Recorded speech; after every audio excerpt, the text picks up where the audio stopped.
Hello, and welcome to the Vacay Podcast. Today, we have a fellow plant-based CEO and founder. We're excited to have Jodi Scott, the CEO of Green Goo Products. What's going on, Jodi? Hey, good to be with you. How's it going? It's great. We appreciate you being here in the snowy confines of Colorado where you are, and we're in the rainy south of South Carolina at the moment. And I'm jealous. I'd rather have snow than rain, but we appreciate you coming on. It's good to be here. The plant-based community, as we like to think of it, isn't the largest of communities, but, Chris and I are really passionate about this. I know he came across some of your products and your profile and, just excited to talk about it. Tell us a little bit about you and I don't know, Green Goo, and let's just set the table for our audience about who exactly Jodi Scott is. Love it. Well, the plant-based renaissance is here, which is pretty cool. Yep. We've been talking plant-based for almost a decade now, and it was a term that a lot of people just really didn't relate to. And so my mom, sister, and I started Green Goo. My sister's an herbalist and a midwife, and I was pre-med. And our goal was to make plant-based first aid products. We thought it was incredibly interesting that the natural consumer was willing to abandon their natural ethos because they thought that products like Neosporin, hydrocortisone, calamine were the only products that could get the job done. So here they were living this like super clean life. But then you open up the first aid cabinet, me being one of them, I was making that compromise and using those products. And then we started to dig into the first aid space even more. And we found that generally speaking, even the conventional consumer was dissatisfied with the efficacy in first aid. They didn't care what the ingredients were. They just wanted something that worked better.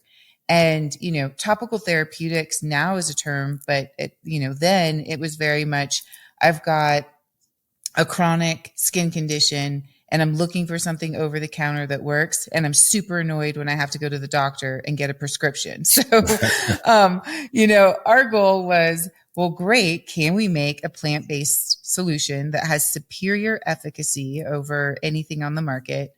And then also bring like some fun, like bring some personality, bring some sustainability. We're seeing all these tubes thrown in the landfill. So it was pretty progressive to bring these metal tins that you'll see in the Green Goo, but it's the most renewable material. And, it's been fun. It's been an interesting ride. And to your point, the plant-based community is pretty small, but it's been pretty great to see even like the conventional consumer go, okay, I've never used a natural product, but I've had poison ivy for 6 months and I'm super frustrated. So, what the heck? Let me try this goofy Green Goo and see if it does the trick. And then, the next thing you know, they're emailing us saying, what else do you have? It's fun. And, what makes us so different too than anything else on the market is that we make most of the ingredients ourselves. So at our manufacturing facility, we're actually bringing the plants to the facility, taking them through this really unique extraction process, yield high amounts of the medicinal properties, and then put custom oils in these products. So not only are you getting a concentration of plants that, isn't available on the market, these blends are unique to these products and to anything else on the market, which is really why the products work. It was probably one of our biggest challenges in terms of finding manufacturing because no one wanted to replicate this process.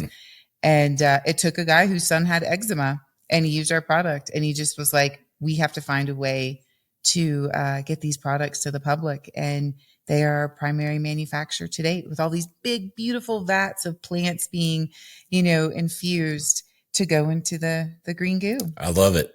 I mean, I have this, we have a lot of people on that are passionate about plant-based but I always like to have this kind of fodder and discussion. Like, I don't know. And Chris and I have this debate all the time. Like, when did we become so anti or believe that plant-based and natural things couldn't help us and everything had to be done in a lab. We talk about it from like the pharmaceutical side of things, but it's really holistic and it's from top to bottom. And I just don't know. And I know there's always been people in a community that got labeled as, maybe the granola community or whatever, for being plant. I probably labeled them, quite honestly, at some point. I apologize now. But my sister being one of them. but it's just crazy that we have these things that grow from the earth that can cure and or treat so many different conditions and things that we have. I just don't know where we got lost in our ways, like what? Truly. Yeah. Like I know that the pharmaceutical companies and all these businesses and commercialism, and I own an ad agency, so I'll take some fault, maybe marketing. But I just don't know where plant-based became, looked at through this lens comparative to things that get manufactured in a lab. I don't know your perspective on that or why that happened. I could go off. I have like so many things to say about this, which is, and we talk about this a lot too. Like, I mean, we could go back to even how cannabis became, or criminalized or what have you, in terms of, to your point, marketing saying that, things didn't do what they said that they were doing. But, I think in the general sense, where I see the biggest impact in the market was the Industrial Revolution and manufacturing. And, we didn't have the technology that we have today. We didn't have the transportation and the infrastructure. We didn't have Amazon who could get us our products in the same day. And people wanted more bang for the buck, right? Like they wanted a big container of lotion or shampoo or conditioner, and people wanted to sell you on, value. In addition to, we needed the preservatives, maybe not to the same degree. We could probably argue that, but we needed the preservatives in theory for the formulations that were being made to be able to get to people's homes and last long enough, because oftentimes it was made on the manufacturing line. It might not get to someone's home until, 6 to 8 months later. Yeah. Of course, that's not the case now. And arguably there's a lot of great natural, preservatives and vitamin E and rosemary and lavender. And truly, the unfortunate results of that, of the, Industrial Revolution is things like parabens and phthalates and these endocrine disruptors, that aren't even just, hey, you should have a nutritive source in the products that you're eating or putting on your body. We say, if you can't eat it, don't wear it. But there's also, there's a lot of other chemicals in there that are scary. I mean, I think deodorant has been a great example of the consumers, pre-plant-based era becoming really aware of ingredients. Because it first started out with like aluminum, right? Being in deodorant. Now aluminum, it's great that things are aluminum free now, but there's a ton of other ingredients that you don't want to have. If I can't pronounce it, I'm not sure I want to use it. Yeah. And I probably do use some of them, admittedly, but it's like, I don't know. I just want to pronounce it, right? Yeah. It's funny too, because we're always looking at like the transdermal absorption on your skin and the various parts to consider that in our product development. And as long as we're talking about deodorant, the armpit is an incredibly interesting place in our bodies. Like it has a 70+% absorption rate, which is like incredibly higher than anywhere else on your body. And, we've been treating it as this thing where we just don't want to sweat. We just don't want it to smell, and now, of course, we're talking about what ingredients not to put in there, because you've got your lymphatic system, you're absorbing so much of it. But what's been fun is looking at the armpit and being like, well, maybe we should look at this as a nutritive source. Maybe because it absorbs so much, it's not just about the ingredients you shouldn't have. It's the ingredients you should have. So we have like nootropics in our deodorant, like vitamin C, ashwagandha, holy basil, ginkgo biloba, because we're like, well, heck, why not? And what's been interesting to observe is like, you start using these deodorants, you don't stink. Like, it's like your body's not rejecting the thing that it doesn't want, and it wants to absorb it, and it's changing your whole pH in your armpit. So we always call it the portal now. We're gonna find something's coming next with the armpit portal and how to maintain homeostasis and nutrition. I know. I wonder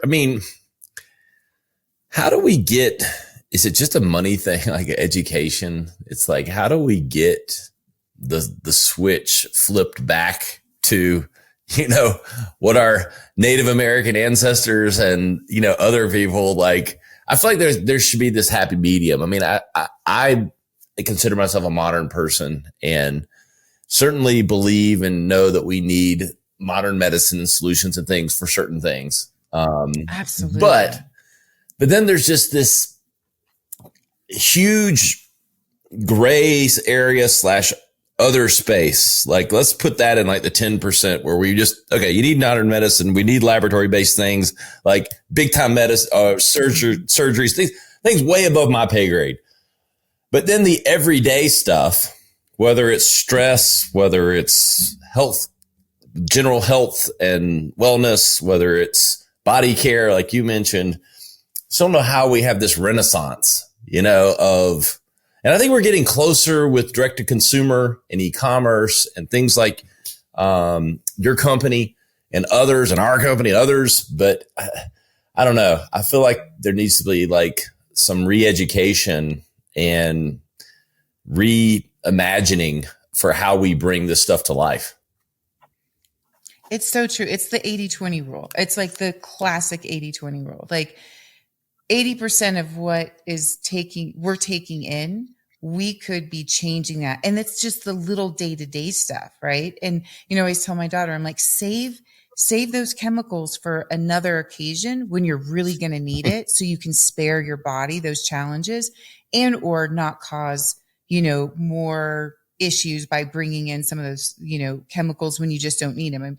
And I think, there's been a lot of greenwashing. There's, to your point, there was sort of the hippie movement and maintaining clean ingredients, but you didn't necessarily have products that were really performing the efficacy, and so of course, like the first time I went to a pharmacy buyer and said, "Hey, I've got a plant-based Neosporin." I mean, he about fell off his seat. He's like, "Yeah, right."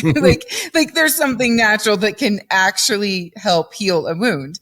And of course, we're in first aid, so we can't, nor do we want to, compromise efficacy. If you have a cut or a scrape, we need to be able to perform for you.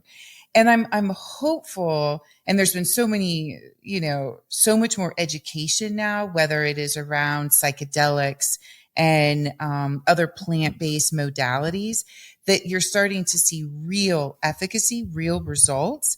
And you can't negate that, right? Like I have a customer who is Jane Doe number 1, and she was the first person pulled from the World Trade Center. And she had awful, awful injuries and was addicted to opioids. And so she called us one day and was like, your pain relief product, your topical analgesic, is the only product that is working for me as I'm going through the withdrawal symptoms.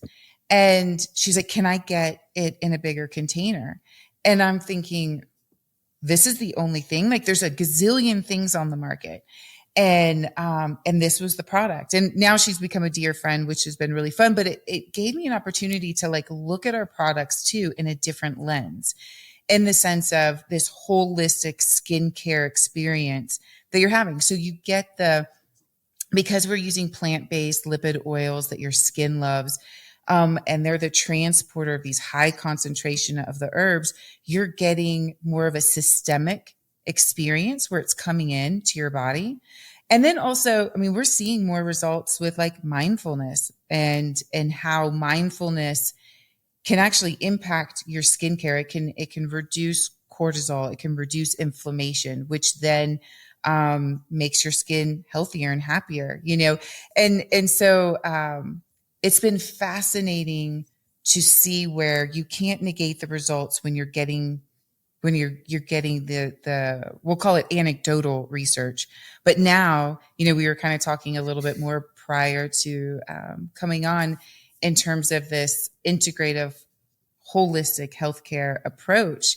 And, yeah. And it's so exciting because now there's more research and more money going into the research to support that data that we didn't have before. A really fun one that I'm really leaning in more now is skincare and telomeres. And we've been talking a lot about like biohacking and telomeres are like the end caps to your DNA, right? And they can give you some insight to your longevity. So there's different kinds of vitamins and things that help you with that.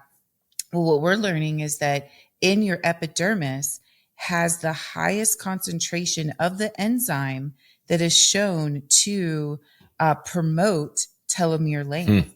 And so there's different herbs that have plant stem cell properties or antioxidant properties or hydration that accommodate to that process. And so perhaps kind of like the armpit, we've kind of just like negated the skin as just, oh, it's our largest organ. It's supposed to look pretty. That's all we care about, keep it from getting wounds, but it may have a greater impact on our overall health and wellness. And there's more research coming out. It wasn't until like the early, I'd say mid 2016, 17 timeframe when behavioral medicine journals and dermatology journals started looking at mindfulness and saying, we're seeing a real impact on meditation and eczema inflammation. Like, what is that? So it's fun. I think to your point, it's education, and it's getting more money in the research to support this information. So that we can make, better result or better choices. Yeah. I mean, I think I'm going to go back to like one of the first things you said, and I think is the stigma. I mean, we joked about the granola, like, and all that, but like, I think my perspective was, I'm 46 years old. So I mean, like 20 years ago, 15 years ago, I think I gave a shot to some of these things, but they didn't work, for me. And, the girl or the guy trying to tell me, plant-based deodorant, and I'm going, whew, could you stand over there? For real. Yeah. But now, to your point, more people and modern technology have gotten behind this, and the efficacy and, people like yourselves and products like Green Goo, like, that are doing the manufacturing process at a higher level. This stuff is actually working. And so it's having to overcome, I think, that stigma that was kind of established or assumed that this isn't just voodoo, or, someone throwing some hippy dippy. Yeah. Throwing ingredients together. There's a lot of technology and insight in this that brings this together in a way that now these products are on par or better. And just by the nature of being natural alone and being plant-based, they're better already, but because you don't have a lot of the negative reactions and allergies and things like that come with the other products. But I think that's this thing that we've got to overcome is like getting the products in people's hands and getting them trying them and going, wow, this really works. Well, it's funny. I really attribute the cannabis, the Farm Bill passing to bringing a higher level of education to the plant-based renaissance. And I was at a trade show, and it was right about the time the Farm Bill was passing. And so at the lunch break, there was a special keynote speaker who was talking to these retailers, like, hey, CBD is coming. Here's how you can bring it into your stores. Here's what you need to look for. And, here's where it comes from. It comes from the hemp plant, and giving them that process. And so they came back later to my booth, and I'm like, okay, that talk that was at lunch? They're like, yeah. And I'm like, how they're processing the cannabinoids from the hemp plant. That's what we do at Green Goo, except we're doing it with like 50 other plants. And we also have naturally occurring cannabinoids in these products because of our process protecting the integrity of the plant, having the entourage effect, having the chlorophyll and the terpenes that are a part of this. That's what's giving the medicinal properties. And it was like the light bulb went off and they were on and they were like, hey, now I get it. And so I think now where the consumer, to your point, can actually experience the anecdotal, the experience themselves. I use this product and I got these results, is really making the difference. And I think that, the psychedelic renaissance is going to further accelerate our research and experience of, these alternative modalities, these ancient wisdoms, these lost practices, really have value. And, it was an interesting study I heard the other day that we have only discovered 20% of the plants on this planet. Mm-hmm. And yet we're also seeing at a rate of almost 50% of these plants going extinct. So we may never, even discover all of the potential medicinal wisdoms that we have on this planet. But we're sure at a really exciting time where I love now, it was like being the first kombucha brand, right? I mean, when people are like, what's kombucha? And now we got lots of kombucha. But I mean, plant-based first aid was incredibly challenging 10 years ago because people weren't willing to give the credit that was due. And of course, now we talk about allergies, like you mentioned allergies, 25% of the population is allergic to neomycin. They're really not using it in hospitals or recommending it. It's toxic to pets. But that's new information to the market, and so there are some pretty great solutions out there. And it's fun to be a part of the solution, which is great too. Yeah. The psychedelic stuff is the testing, everything's going on is exciting. I mean, I experimented in college like everybody did. I mean, I don't pretend to be, I'm not even like haven't gone on the ayahuasca journeys or anything, but I just believe that if there's something, because I have a mom that's dealing with early stage dementia. It's very minor at this point, but my grandmother passed from Alzheimer's. And, when there could be these solutions that are being tested, you want that to speed up, and you want something that comes from the ground might get solved, something that's, how many thousands of people are dealing with. And, we're just now moving regulations out of the way.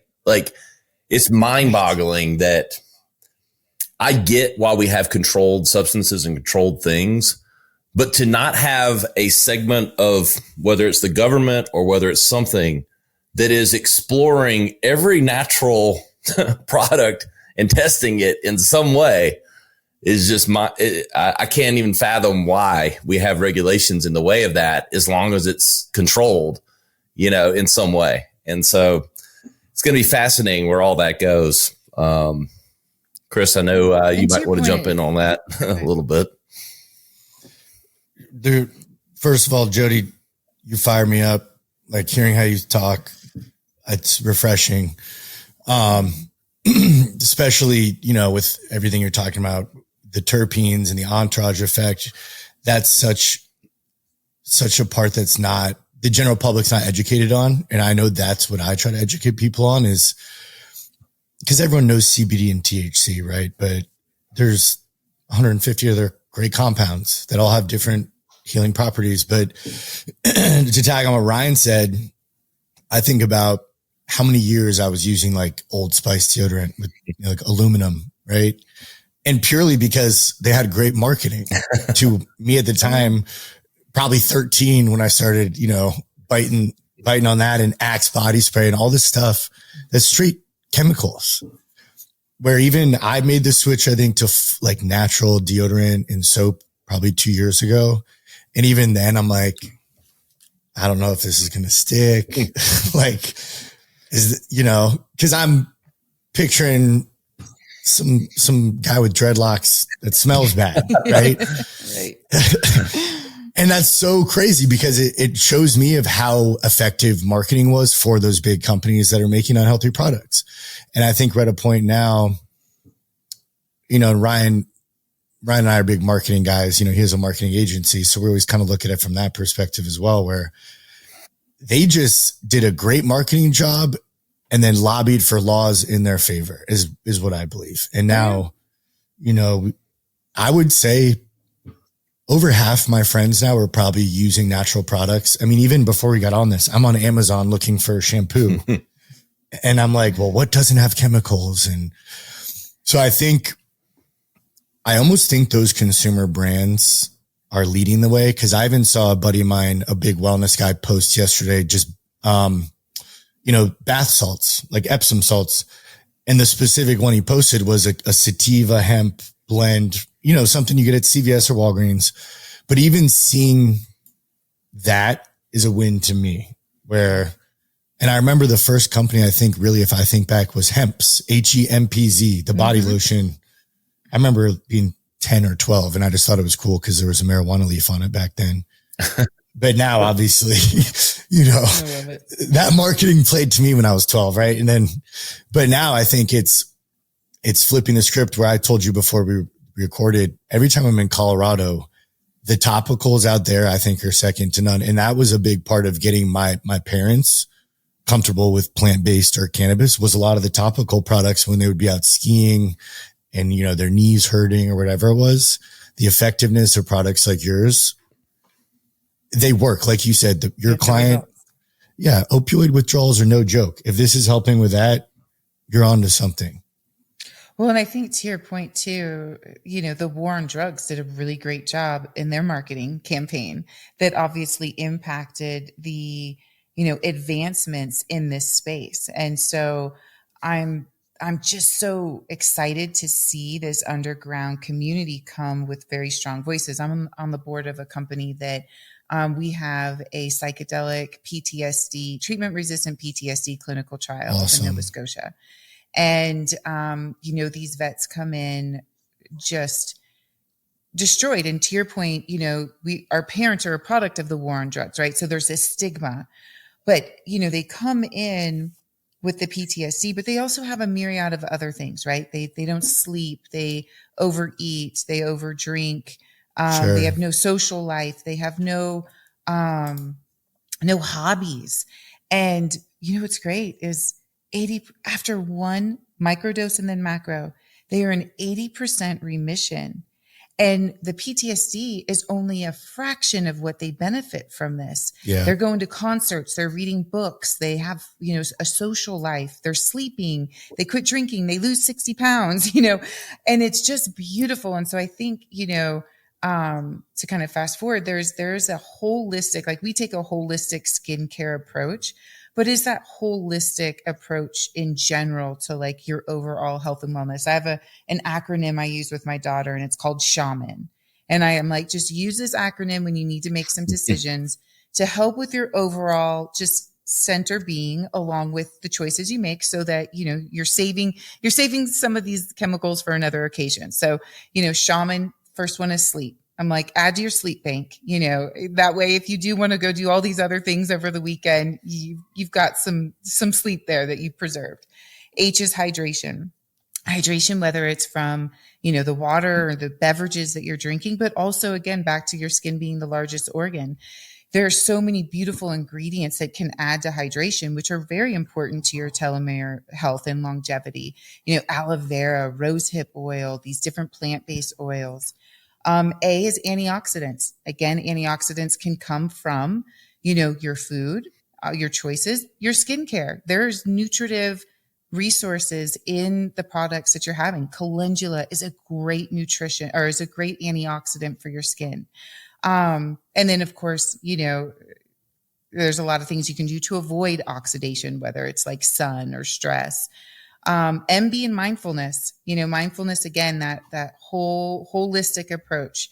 And it doesn't take much. And we're learning this even in the psychedelic market.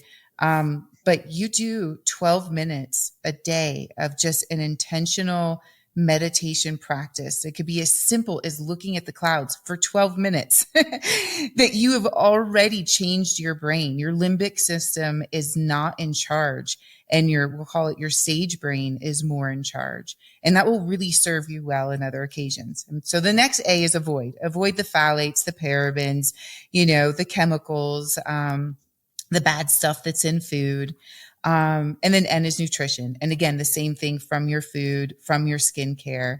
And I'm like, just keep it super simple, so she can just kind of Cause I mean, she's 12. She's on TikTok. She's looking at all the ads that are telling her, get this lip plumper and, get these different products. And she has a little app now that we use in the store. And I'm like, just use the app. And then at least you're informed. If you decide to choose that product that has, 100% chemicals and zero safety or whatever.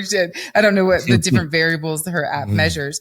Then at least you know what you're signing up for. And I think the biggest awareness for her has been, wow, Mom, that branding looked like it was going to be a clean brand and it got 8%, and I always love going over to Green Goo on the shelf just to like revalidate that it's 100%. I'm like, reminder.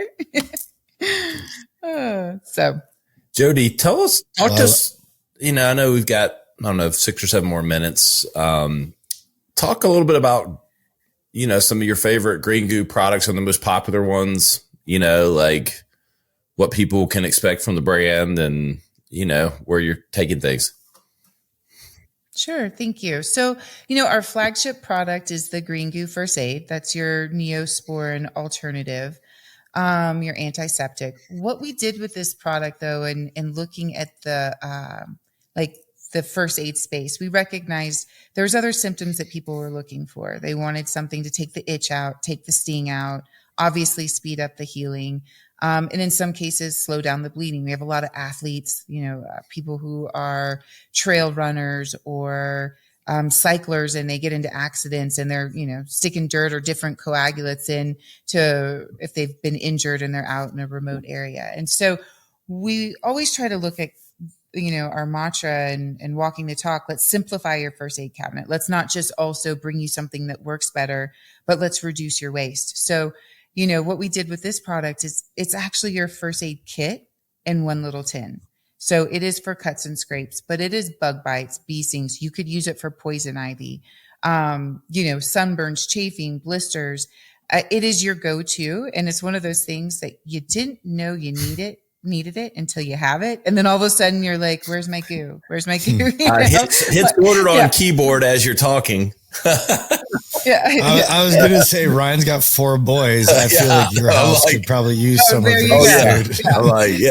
And it takes the sting and the itch out, which the kids love. My daughter would call it goo goo for her boo boo. And like Band-Aids, when you do the Band-Aid ritual with kids, like it doesn't take the sting or itch out. It's just a distractor. It's just something to give them an pass the time when the sting goes away. But this stuff actually takes the sting and the itch out, which is super fun. These things aren't going to land you in the emergency room, or sometimes they do. We've got some interesting stories of how we were able to help them get to the emergency room. Here's a fun one for you though. This is like a complete left field. So the military, a lot of folks take this product with them when they're in deployments because it's small and it can be easily taken into these, different areas with them.